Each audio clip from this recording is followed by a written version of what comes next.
What's up, folks? My name is JD Rosario, and I am the founder and one of the creators over at Unstoppable Comics. I want to take a few moments and talk to you about the creation, the story behind the story of how I came up with the character Starstriker. He is one of the leads in the Storm Chasers book that is going on right now in Kickstarter, and the idea for him came from a few areas. One of the places was based on where I come from. Right, I'm of Puerto Rican descent, and on the island of Puerto Rico and the other islands within the Upper Antilles, the indigenous people back there were known as the Tainos.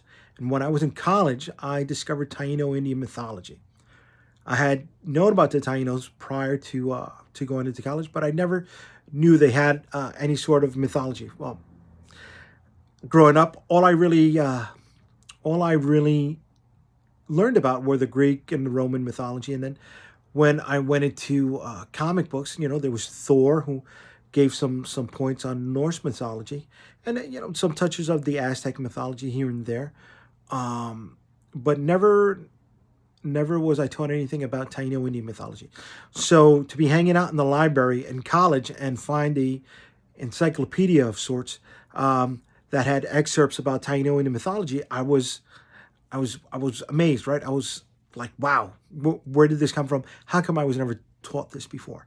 And I devoured every bit of it. So there was this one story that always stood out to me, and it was called The Story of the Cave of Life. And the Tainos believed that all of the air, the people, the sun, the clouds, the sky, the birds, all animals, life came out of the Cave of Life. And it had a protector, a cacique or a chief known as Maracaibo. And one day, Maracaibo fell asleep at his post, and he was punished by the spirit of earth or the spirit of the sun, whichever version interpretation that you were able to find. Known as, some places she's known as Aratabaria, some places she's known as Guigrivaria. I think that's how you pronounce it. A lot of G's, a lot of V's, a lot of A's, a lot of B's, a lot of consonants put together. But that's what it is. And for the purposes of our story, we simplified it and we just called her Mother Earth. But Maracaibo fell asleep and he was punished, turned to stone. So when it came time to me starting to create some of the characters that lived in the Unstoppable Comics universe, I drew upon that story for the character of Starstriker. And I reinterpreted that myth. So we played it off where that's what the Taino Indians believed. But in essence, it was a portal to the underworld. And every night, Maracaibo fought back the demons that were trying to escape from that portal. One day he was tempted and he fell asleep. He was tempted with fruits, drinks, and he passed on after a good meal. When he did, he was he had let down his guard, and all the demons ended up coming through and ravaging the land and escaping out to the rest of the world. So he was punished. And from that point on, Mother Earth needed a new protector since she had punished him and turned him into stone, forever sealing off that cave. But she needed someone to defend the people from all these demons that had been let loose. So she took the spirit and the powers of Maracaibo and she placed it from champion to champion to champion until we got to our current character, the Starstriker. One of the big things about Puerto Ricans, we're big into boxing, right?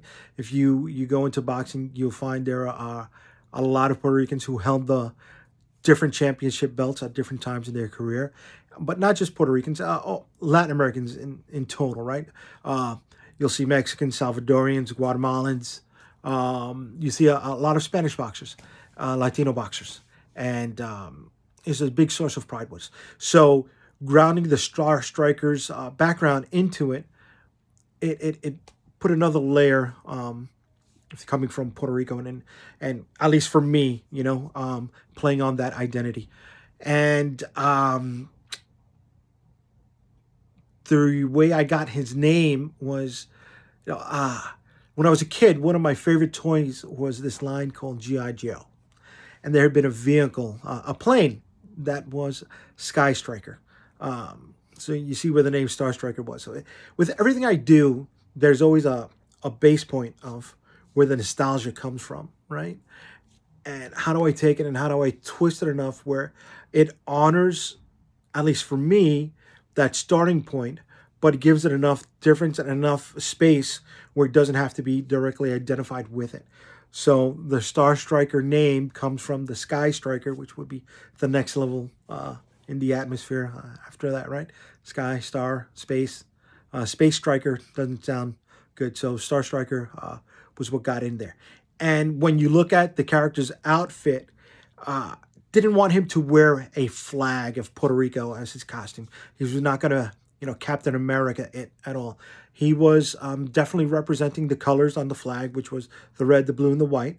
But when you take the flag and you turn it sideways, when you turn it faces down, which I think I was told that when a flag is unfurled down, that means that the country's at war.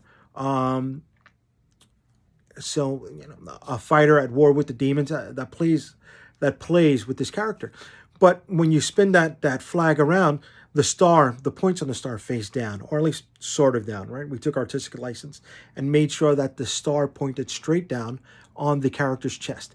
That's because, well, he's a Superman archetype, right? Not making any excuses for it. And when you look at the Superman's S, well, those 5 points of the diamond, when you spin the star upside down, meet at those same 5 points, right? Those same 5 corners. So going back to that concept of taking that original idea and just, giving it space, that, in my way, honors one of the characters that I loved growing up and reading, Superman. So you tie that all together, and we bring that about to this hero, the Star Striker, right? This Puerto Rican, Taino Indian inspired character. And, well, one of the things was that I didn't feel promoting just him solely was going to drive the masses, right? The millions and millions of people that read ensemble comic books to read just a character that's pitched on Taino Indian mythology. So that's why the team of the Storm Chasers was built to support that character, to give him a bit of a